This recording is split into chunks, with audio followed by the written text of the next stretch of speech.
Hello दोस्तों, आज इस वीडियो में पढ़ेंगे क्लास 10th के मैथ्स का चैप्टर 4 जो है द्विघात समीकरण। इसका हम सॉल्व करेंगे प्रश्नावली 4.1। तो इस प्रश्नावली में जो क्वेश्चन दिए गए हैं उसमें हमको बताना है कि जो समीकरण है द्विघात समीकरण है कि नहीं।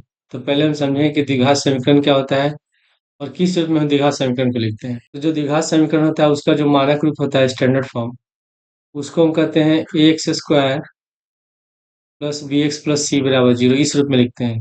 अगर हम ऐसे लिख दें a x square plus b x plus c, तो ये हमारा हो जाएगा द्विघात बहुपद का मानक रूप हो गया, स्टैंडर्ड फॉर्म हो गया। जब बराबर में जीरो लिखते हैं तो ये हम लोग का हो जाता है द्विघात समीकरण का व्यापक रूप या स्टैंडर्ड फॉर्म होता है। तो द्विघात समीकरण में क्या होता है कि ऐसा समीकरण जिसका अधिकतम घात कितना होना चाहिए? दो होना चाहिए। और इसमें अधिकतम घात कितना है? दो है। तो जब किसी भी समीकरण का अधिकतम घात दो होगा जैसे, तो उसको हम कहते हैं द्विघात समीकरण। जैसे यहाँ लिखा हुआ है x cube plus x square plus to बराबर जीरो। इसमें अधिकतम घात तीन है, तो ये हम लोग का द्विघात समीकरण नहीं है, द्विघात समीकरण हो जाएगा। अगर लिखा है दो एक्स स्क्वायर प्लस दो बराबर जीरो, इसमें देख रहे हैं एक्स का अधिकतम घात एक है, फिर एक्स का अधिक इसमें घात एक है, फिर अधिकतम घात हो जाएगा दो। जब अधिकतम घात दो होगा तो ये हम लोग का द्विघात समीकरण। प्रश्नावली 4.1 का पहला क्वेश्चन लिखा है कि जांच कीजिए कि क्या निम्न द्विघात समीकरण है। बताना है कि ये द्विघात समीकरण है कि नहीं। तो पहला लिखा हुआ है इसमें एक्स प्लस वन का होल स्क्वायर बराबर दो गुणे एक्स माइनस तीन। तो एक्स प्लस वन का होल स्क्वायर, तो इसका जब प्रसार करेंगे तो हम लोग का फॉर्मूला लगेगा ए प्लस बी का होल स्क्वायर बराबर a square plus b square plus two A B. तो इसमें ए की जगह एक्स है, बी की जगह एक है, तो सूत्र के अनुसार हो जाएगा यहाँ एक्स का होल स्क्वायर प्लस एक का whole square plus two A B. तो दो गुणे एक्स गुणे एक बराबर, अब यहाँ बराबर को दूसरे जब ब्रैकेट हटाएंगे तो दो से एक्स में भी गुणा हो जाएगा और दो से तीन में भी गुणा हो जाएगा। जब गुणा करेंगे तो हो जाएगा दो एक्स, और दो में माइनस तीन से गुणा करेंगे -6। तो ये होगा एक्स का होल स्क्वायर एक्स स्क्वायर, एक का होल स्क्वायर हो गया एक, फिर आप गुणा करेंगे दो एक कम दो, दो एक से गुणा करेंगे दो एक्स बराबर हो गया दो एक्स माइनस छः। अब हमको क्या करना है, दो एक्स माइनस छः को हम लाएंगे दोनों को बाएं साइड। तो ये प्लस है तो माइनस हो जाएगा, माइनस वाला पद प्लस हो जाएगा।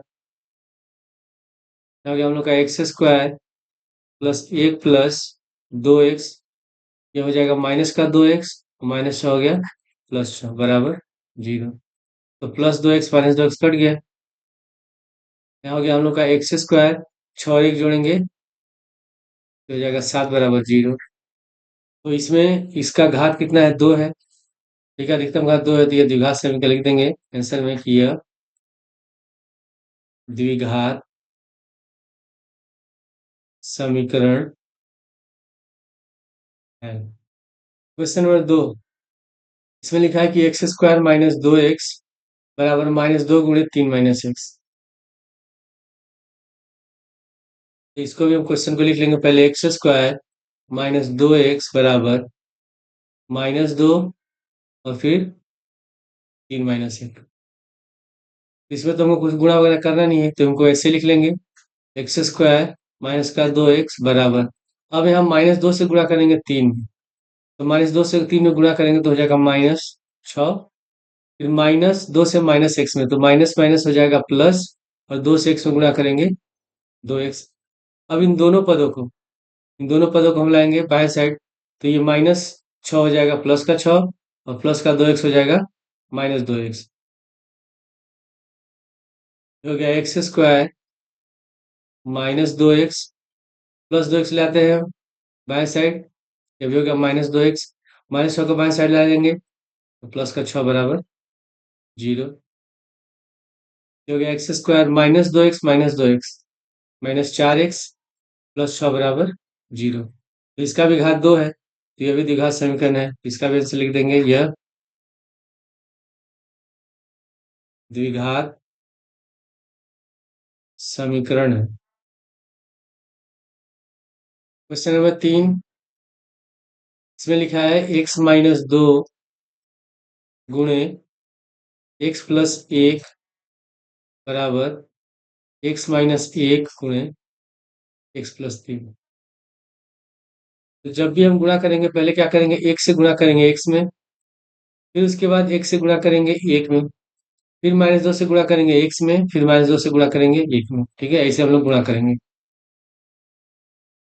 तो पहले 1 से गुणा करेंगे x में, x², फिर 1 से गुणा करेंगे +1 में, x हो गया, फिर -2 से गुणा करेंगे x में, -2x, और फिर -2 से गुणा करेंगे +1 में, ये हो गया -2 बराबर। उसी तरह बराबर के दूसरी ओर x में गुणा करेंगे x से, x², फिर 1 से गुणा करेंगे 3 में, 3x, फिर उसके बाद -1 से गुणा करेंगे x में, -x, फिर -1 से गुणा करेंगे 3 में, -3,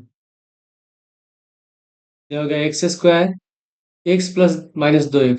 ठीक है, तो जब घटाएंगे तो बचेगा -x, -2 बराबर, यहाँ हो गया x², 3x प्लस का 3x है -x, घटाएंगे तो बचेगा प्लस का 2x और -3।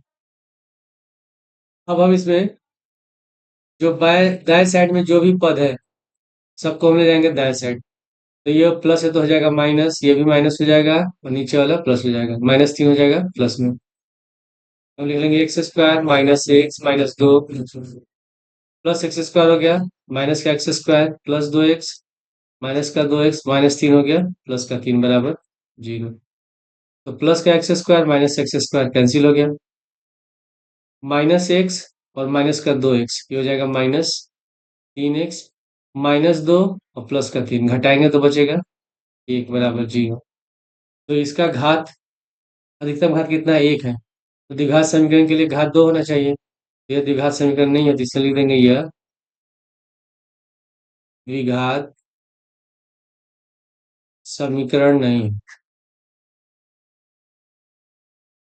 क्वेश्चन नंबर 4 में लिखा है x-3 गुणे 2x+1 बराबर x गुणे x+5। x-3 गुणे 2x+1 बराबर x गुणे x+5। तो पहले हम क्या करेंगे, एक से गुणा करेंगे 2x और 1 में, फिर -3 से गुणा करेंगे 2x और 1 में। तो पहले 1 से 2x में गुणा करेंगे तो हो गया 2x², फिर 1 से 1 में गुणा करेंगे x, फिर -3 से 2x में गुणा करेंगे माइनस का 6x, फिर -3 से 1 में गुणा करेंगे -3 बराबर। अब यहाँ ब्रैकेट हटाएंगे तो x में 1 से गुणा करेंगे, हो गया x², फिर 1 से 5 में गुणा करेंगे 5x, 2x², अब यहाँ -6x है प्लस x है, बचेगा माइनस का 5x, -3 बराबर x² प्लस 5x। और इसमें x² प्लस जो 5x है इसको हम ले आएंगे लेफ्ट साइड, बाएं साइड। तो ये प्लस x² माइनस हो जाएगा और प्लस का 5x -5x हो जाएगा। ये हो गया हम लोग का 2x² -5x -3 -x² -5x बराबर 0। तो हम 2x² में से x² घटाएंगे, बचेगा x² -5x -5x -10x। ठीक है, और -3 अकेले है तो लिख देंगे -3 बराबर 0। इसका भी घात 2 है, यह द्विघात समीकरण है तो लिख देंगे यह द्विघात समीकरण है, यह द्विघात समीकरण है। क्वेश्चन नंबर 5, इसमें लिखा है 2x-1 गुणे x-3 बराबर x+5 गुणे x-1। 2x-1 गुणे x-3 बराबर x+5 गुणे x-1। तो पिछले क्वेश्चन की तरह हम क्या करेंगे, 2x से पहले x में गुणा करेंगे, फिर 2x से -3 में गुणा करेंगे, फिर -1 से x में गुणा करेंगे, फिर -1 से प्लस माइनस का 3 में गुणा करेंगे। तो 2x में x में गुणा करेंगे तो हो जाएगा 2x² फिर 2x को -3 में गुणा करेंगे तो 3 दूनी 6, माइनस का 6x। फिर -1 का गुणा करेंगे एक से, माइनस का x। फिर -1 और -3, तो माइनस माइनस हो गया प्लस, और 1 से 3 में गुणा करेंगे 3 हो गया, तो प्लस का 3 बराबर। उसी तरह फिर हम 1 से गुणा करेंगे, बराबर दूसरी ओर x में, तो हो गया x²। फिर 1 से गुणा करेंगे -1 में, -x। फिर 5 से गुणा करेंगे x में, 5x। फिर 5 से गुणा करेंगे -1 में, -5। तो हम लोग का 2x² -6x -x -7x +3 बराबर x² प्लस का 5x है और -x घटाएंगे, बचेगा +4x -5। अब इन तीनों पदों को हम ले आएंगे बाएं साइड, तो इसका चिन्ह बदल जाएगा, प्लस वाला माइनस हो जाएगा, माइनस वाला प्लस हो जाएगा। तो पहले हम इसको लिख लेंगे 2x² -7x +3। साइड चेंज करेंगे तो +x² हो गया, माइनस का x² प्लस का 4x हो गया, -4x और -5 हो गया, +5 बराबर 0। अब हम यहाँ 2x² में से x² घटाएंगे, बचेगा x²। यहाँ है -7x और यहाँ -4x, -11x प्लस का 3 और 5, तो 5 3 हो गया 8 बराबर 0। इसका भी अधिकतम घात 2 है, अतः यह द्विघात समीकरण है। अतः यह द्विघात समीकरण है। क्वेश्चन नंबर 6, इससे पहले लिखा हुआ है x² +3x +1 बराबर, यहाँ लिखा है x-2 का होल स्क्वायर।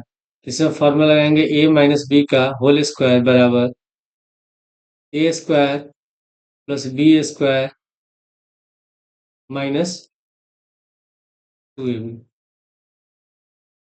तो इसमें a की जगह x है, b की जगह 2 है, तो पहले हो जाएगा x का होल स्क्वायर +2 का होल स्क्वायर और -2ab। तो -2 गुणे a की जगह x और b की जगह 2, तो x गुणे 2। यहाँ हो गया x² +3x +1 बराबर x² का होल स्क्वायर x², 2 का होल स्क्वायर हो गया 4, और इससे गुणा करेंगे तो 2 दूनी 4, माइनस का 4x। इसमें इन तीनों पदों को हम ले जाएंगे बाएं side, x² +3x +1 side change करेंगे तो +x² हो गया, -x² प्लस का 4 हो गया, माइनस का 4, माइनस का 4x हो गया, +4x बराबर 0। तो प्लस का x² -x² कट गया, 3x और +4x जोड़ेंगे, 7x और प्लस का 1 और माइनस का 4, तो बचेगा -3 बराबर 0। तो इसमें अधिकतम घात इसका 2 नहीं है, तो रैखिक समीकरण है। इसका आंसर हो जाएगा, यह द्विघात समीकरण नहीं है, यह द्विघात समीकरण नहीं। क्वेश्चन नंबर 7, इसमें लिखा है कि x+2 का होल क्यूब बराबर 2x, ब्रैकेट में x² -1। x+2 का होल क्यूब बराबर 2x गुणे x² -1। तो इसमें हम जो फॉर्मूला लगाएंगे होगा a+b का होल क्यूब बराबर a³ b³ +3ab और ब्रैकेट में a+b।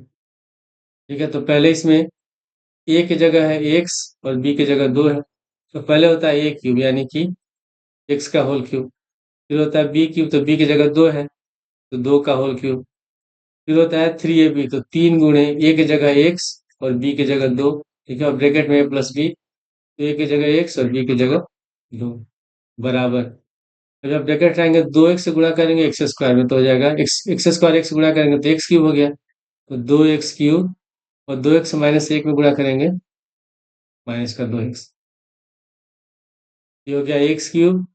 2 का क्यूब होता है 8, से गुणा करेंगे 3 दूनी 6x और ब्रैकेट में x + 2 बराबर 2x³ माइनस का 2x। अब यहाँ पे हम ब्रैकेट हटाएंगे तो 6x से गुणा कर देंगे x में, तो हो जाएगा 6x²। फिर 6x से 2 में गुणा करेंगे तो 6 दूनी 12,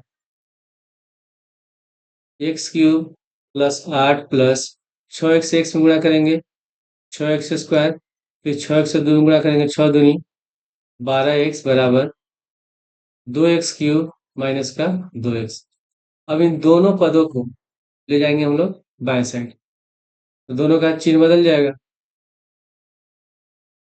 यहाँ हो गया x³, पहले लिख लेते हैं घात के अनुसार, पहले लिख लेते हैं 6x² प्लस 12x प्लस 8। ठीक है, अब इसके बाद लिख लेते हैं साइड बदलेंगे तो माइनस का 2x³ प्लस का 2x बराबर 0।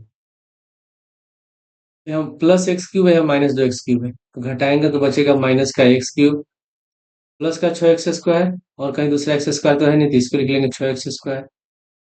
फिर 12x और 2x, ये हो गया 14x और प्लस 8 बराबर 0। इसमें जो समीकरण है इसका अधिकतम घात कितना है, इसमें 3 है, यानी कि त्रिघात समीकरण है, क्यूबिक इक्वेशन है। ठीक है, तो इसमें लिख देंगे यह द्विघात समीकरण नहीं। क्वेश्चन नंबर 8, इसमें लिखा हुआ है क्वेश्चन में x³ minus 4x² minus x plus 1 बराबर, यहाँ लिखा है x माइनस 2 का होल क्यूब। इसमें सूत्र लगाएंगे हम लोग a माइनस बी का होल क्यूब बराबर होता है a³ minus b³ minus 3ab और ब्रैकेट में a माइनस बी। इसमें a की जगह x है, b की जगह 2 है, तो पहले हम लिखेंगे x का क्यूब, फिर माइनस 2 का होल क्यूब, फिर फॉर्मूला -3ab, तो 3 गुणे a की जगह x, b की जगह 2। ठीक है, फिर ब्रैकेट में a माइनस बी, तो a की जगह x है और b की जगह 2 है। x³ minus 4x² minus x plus 1 बराबर, यहाँ हो गया x³ माइनस 2 का होल क्यूब होता है, 2 का होल क्यूब हो जाएगा 8। फिर 3 से 2 में गुणा करेंगे 3 दूनी 6x और ब्रैकेट में x माइनस 2, तो लिखेंगे x³ minus 4x² minus x plus 1 बराबर x³ माइनस 8 माइनस 6x से x में गुणा करेंगे तो हो जाएगा माइनस 6x²। फिर माइनस का 6x से माइनस 2 में, तो माइनस माइनस प्लस, 6 दूनी 12x। इसके बाद इन तीनों पदों को, ये चारों पदों को हम ले जाएंगे बाय साइड। ठीक है, ये हो गया x³ minus 4x² minus x plus 1। Side बदलेंगे तो प्लस x³ हो गया माइनस x³, फिर -8 हो गया प्लस 8, माइनस 6x² हो गया प्लस का 6x², प्लस 12x हो गया माइनस 12x बराबर 0। तो plus x³ minus x³ cut गया, -4x² है प्लस का 6x² है, घटाएंगे बचेगा हम लोग का 2x² minus x minus 12x, हो जाएगा -13x और प्लस 1 और 8 जोड़ेंगे तो 9 बराबर 0। इसमें इस समीकरण का अधिकतम घात 2 है, अतः यह द्विघात समीकरण है। अतः यह द्विघात समीकरण है। क्वेश्चन नंबर 2 में लिखा है कि निम्न स्थितियों को द्विघात समीकरण के रूप में व्यक्त कीजिए। इसमें जो क्वेश्चन दिया है इसको केवल हमको द्विघात समीकरण के रूप में व्यक्त करना है, आगे उसको हल नहीं करना है।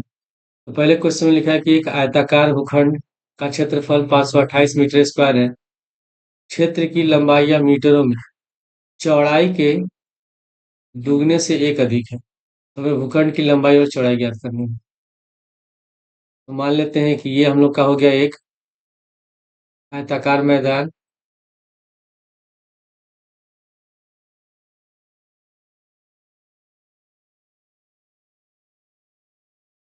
ठीक है। और ये होगी इसकी लंबाई और ये होगा चौड़ाई। और इसका जो क्षेत्रफल दिया है, ये क्षेत्रफल दिया है हम लोग का 528 मीटर स्क्वायर। और क्वेश्चन में लिखा है कि क्षेत्र की लंबाई, ठीक है, ये लंबाई जो है चौड़ाई के दुगने से एक अधिक है। तो अगर चौड़ाई हम x मानते हैं तो लंबाई कितना हो जाएगा, 2x+1। चौड़ाई x हो गया, इसके दुगने से एक ज्यादा, तो दुगना हो जाएगा 2x, एक ज्यादा मतलब +1। क्या करेंगे, एक जोड़ देंगे इसमें हम लोग। पहले हम लिख लेंगे हल में, माना आयताकार भूखंड की चौड़ाई x मीटर है तथा लंबाई 2x+1 मीटर है।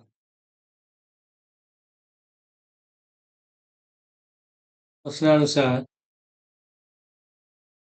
क्वेश्चन में क्या लिखा है कि इसका जो क्षेत्रफल है 528। तो आयत का क्षेत्रफल का सूत्र क्या होता है, सूत्र होता है लंबाई गुणे चौड़ाई। तो यहाँ लिख लेंगे हम लोग, आयताकार भूखंड का क्षेत्रफल बराबर 528 मीटर स्क्वायर। और आयत का क्षेत्रफल का सूत्र होता है लंबाई गुणे चौड़ाई। तो लंबाई है 2x+1, तो ब्रैकेट में हम लिख देंगे 2x+1, और चौड़ाई है x बराबर 528। अब ब्रैकेट हटाएंगे तो एक से गुणा करेंगे 2x में, जो गया 2x स्क्वायर। फिर एक से गुणा करेंगे एक में, x बराबर 528। अब 528 को ले आते हैं हम लोग बाएं साइड, तो चिन्ह बदल जाएगा। तो 2x स्क्वायर+x माइनस 528 बराबर 0। और ये हमारा आंसर है, क्योंकि आंसर हमको क्या लिखना है, आंसर में लिखा है कि द्विघात समीकरण के रूप में व्यक्त कीजिए। आगे इसको हम लोग को हल नहीं करना है। क्वेश्चन नंबर 2 लिखा है कि दो क्रमागत धनात्मक पूर्णांकों का गुणनफल 306 है। तो हमें पूर्णांकों को ज्ञात करना है। क्रमागत संख्या किसको कहते हैं, जैसे जो लगातार संख्याएं आती हैं, जैसे हो गया 1 2 3 4 5। तो एक का जो अगला संख्या होगा क्रमागत 2 हो जाएगा, 2 का क्रमागत 3 होगा, 3 का क्रमागत 4 हो जाएगा। तो इसमें सबका अंतर कितना है, एक एक का अंतर है। यानी कि 2 में जब एक जोड़ते हैं तभी 3 आता है, या 3 में एक जोड़ते हैं तभी 4 आता है। तो अगर पहली क्रमागत संख्या x मानते हैं तो अगला निकालने के लिए हम x में क्या जोड़ेंगे, एक जोड़ेंगे। तो पहली संख्या हमारी x हो जाएगी, दूसरी संख्या हो जाएगी x+1। तो हम लिख लेंगे हल में, माना दो क्रमागत धनात्मक पूर्णांक x तथा x+1 है। तो प्रश्नानुसार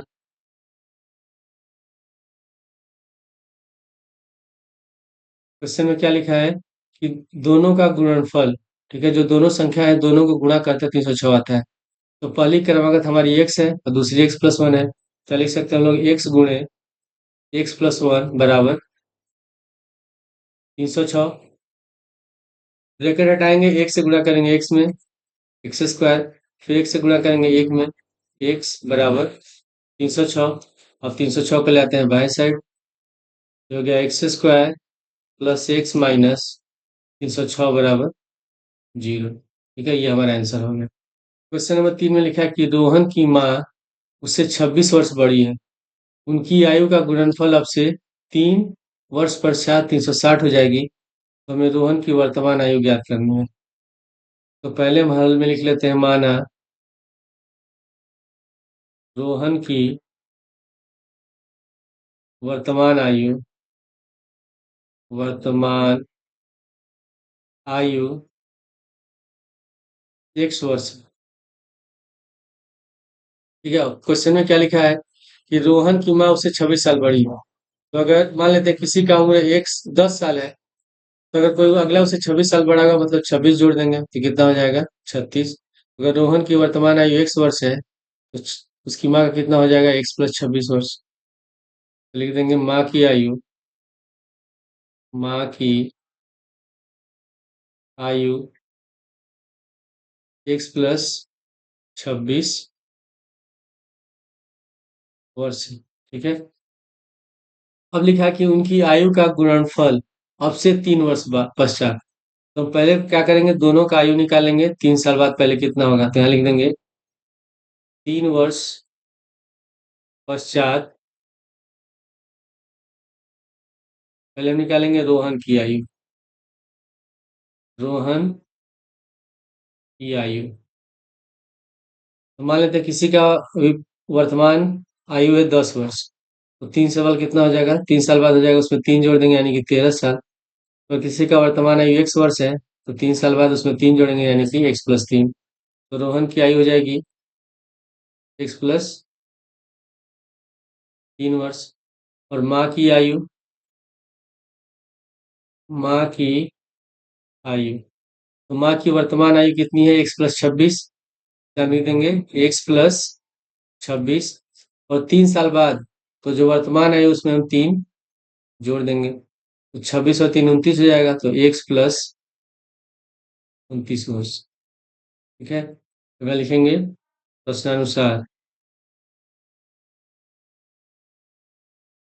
क्वेश्चन में लिखा हुआ है कि उनकी आयु का गुणनफल यानी कि अब से 3 वर्ष पश्चात, तो 3 साल के बाद जो उनकी आयु है उनको दोनों गुणा करते हैं तो कितना आता है, 360 आता है। तो 3 साल पश्चात रोहन की आयु कितनी है, x+3 है, और उसकी माँ की कितनी है x+29। ठीक है। और दोनों को जब गुणा करते हैं तो हमारा गुणनफल कितना आ जा रहा है 360। तो हम इसको गुणा करेंगे ब्रैकेट हटा करके, तो x में गुणा करेंगे x में, x² फिर x से गुणा करेंगे 29 में, 29x, फिर 3 से गुणा करेंगे x में 3x, फिर 1 से गुणा करेंगे 29 में, तो हो जाएगा 87 बराबर 360। अब यहाँ हो गया, अब इसको आगे हम हल करते हैं।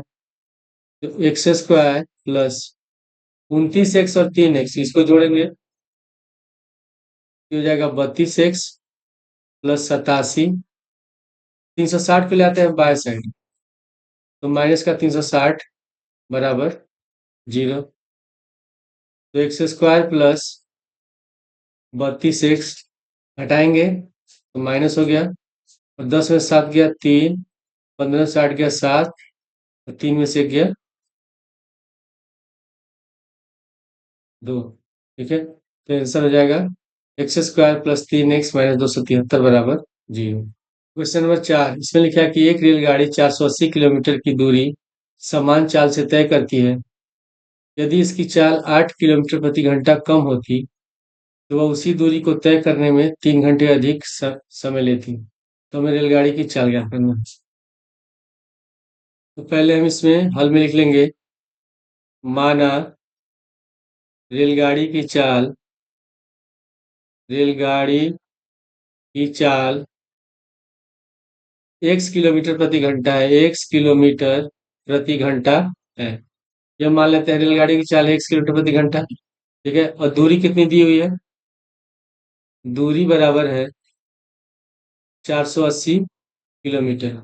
तो क्वेश्चन में लिखा है कि जब रेलगाड़ी सामान्य चाल से जा रही है यानी कि x किलोमीटर प्रति घंटा से जा रही है तो उसको 480 किलोमीटर की दूरी तय करने में मान लेते हैं जो समय लगता है, मान लेते हैं 10 घंटे समय लग रहा है।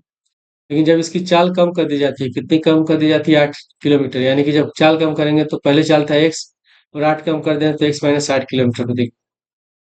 तो जब कम चाल से ये दूरी तय कर रही हो, कितनी दूरी है 480 किलोमीटर की दूरी तय करती है तो उसको 3 घंटे अधिक समय लगता है। तो मान लेते हैं पहले में 10 लग रहा था, 3 घंटे अधिक लगेगा, तो दूसरे में 13 घंटे लगेगा, यानी कि 13 में से 10 घटाएंगे तभी आएगा 3।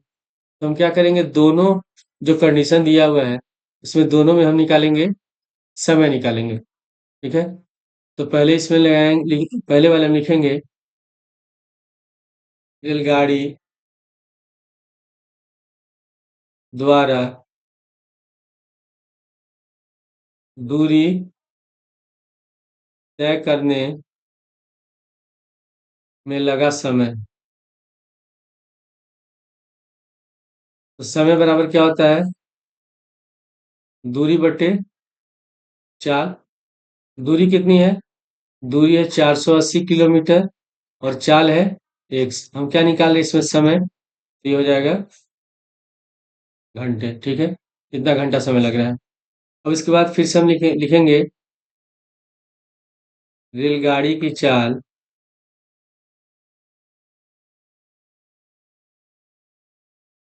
8 किलोमीटर प्रति घंटा कम होती। ठीक है, तब चाल क्या होती? तब चाल बराबर, पहले सामान्य चाल था एक्स, इसमें 8 किलोमीटर प्रति घंटा कम हो गया तो हम लोग का चाल हो जाएगा x - 8 किलोमीटर प्रति घंटा। तब हम समय निकालेंगे।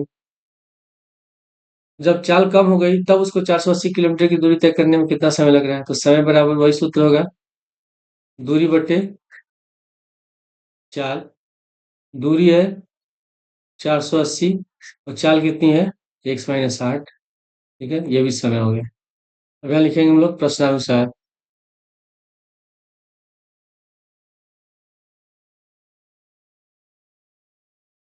अब यहाँ पे जब चाल कम है तो इसमें ज्यादा समय लग रहा है। ठीक है, और इसमें कम समय लग रहा है। तो जो भी समय लग रहा है दोनों का अंतर कितना हो रहा है? 3 घंटे हो रहा है। तो हम ज्यादा समय में से कम वाले को घटा करके बराबर में 3 लिख देंगे, जो कि हम लोग का 480 बट्टे x - 8 माइनस 480 बट्टे x बराबर 3। ठीक है, अब इसे हम एलसीएम लेंगे। तो एलसीएम यही हो जाएगा, हम लोग को दोनों गुणा कर देंगे। x गुणे x - 8 हो गया, फिर एक से गुणा कर देंगे 480 में, 480 x माइनस, फिर x - 8 से गुणा कर देंगे 480 में। तो 480 गुणे x - 8 बराबर 3।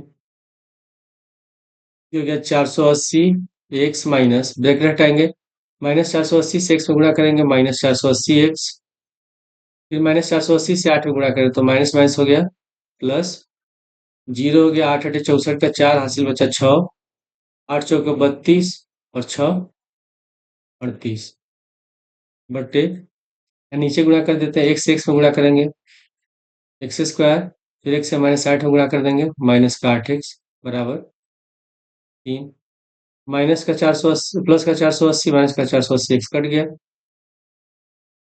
अब इसे हम x² माइनस 8x ले जाते हैं दाएं साइड, तो हो जाएगा 3840 बराबर 3 गुणे x² माइनस 8x। अब हम चेक कर लें कि ये 3 से ये 3840 कट रहा है कि नहीं। तो उसके लिए हम क्या करेंगे, जो जो संख्या दी होती है उसके अंकों को जोड़ते हैं। अगर अंकों का योगफल 3 से विभाजित हो जाता है तो संख्या भी 3 से विभाजित होती है। तो जोड़ेंगे 8 3 11 4 15। ठीक है, तो 3 से कट जा रहा है, तो हम 3 को ले आ लेते हैं बाएं साइड, हो जाएगा 3840 बटे 3 बराबर x² माइनस का 8x। 3 से कट जाएगा, 3 एकम 3, 3 दूनी 6, 3 अठे 24, 1280 बार में। तो हम ऊपर लिख लेंगे इसको 1280 बराबर x² माइनस का 8x। अगर इस पद को हम इधर ले जाएं दाएं साइड तो ये माइनस हो जाएगा और इधर हो जाएगा, बचेगा कितना? जीरो बच जाएगा। तो इसको डायरेक्ट ऐसे सीधा लिख सकते हैं कि x² माइनस 8x माइनस एक 1280 बराबर 0, और ये हमारा आंसर हो गया।